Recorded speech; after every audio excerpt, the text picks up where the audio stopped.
Ito na ang full video ng pancake with honey and butter.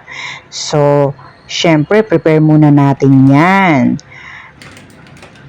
Sa mixing bowl, ilalagay natin ng 1 pouch ng pancake mix. Yung maliit lang po yan, 200 grams.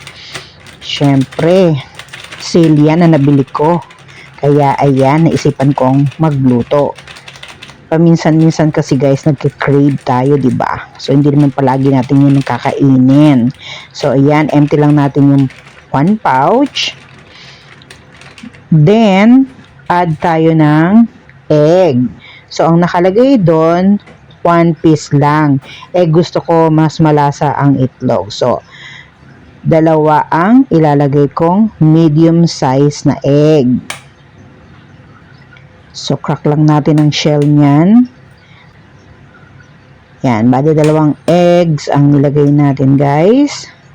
Tapos, mag-a-add tayo ng 2 to 3 tablespoons ng cooking oil para mamaya pag ipapan na natin siya, pan fry, hindi na tayo magdadagdag ng oil.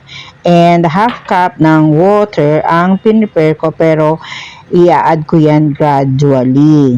Kasi para alam natin kung ano ang consistency ng ating hot cake or pancake mixing. So, ayan guys. So, medyo malapot siya. Kaya, later, magdadagdag ako ng water. So, ayan. Idadagdag na natin yung kalahati pa ng tubig. So, mix lang ulit hanggang makuha na natin ang desired consistency.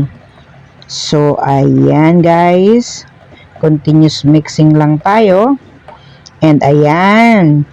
Ganyan guys, hindi masyadong malapot at hindi masyadong malabnaw. So, nagpainit lang tayo ng kawali. Tapos yan, nag-scoop lang ako ng mga 3/4 lang siguro yan ng ladle. Tapos, ayan. Gigilid-gilid lang natin ang kawali para mag-form siya ng round. Hintayin lang natin mag-bubbles yung ibabaw niyan, guys.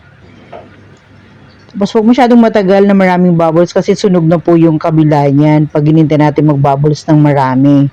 So, ayan, mga ganyan lang yan. Tapos, flip agad. So, diba guys, ang ganda ng kulay.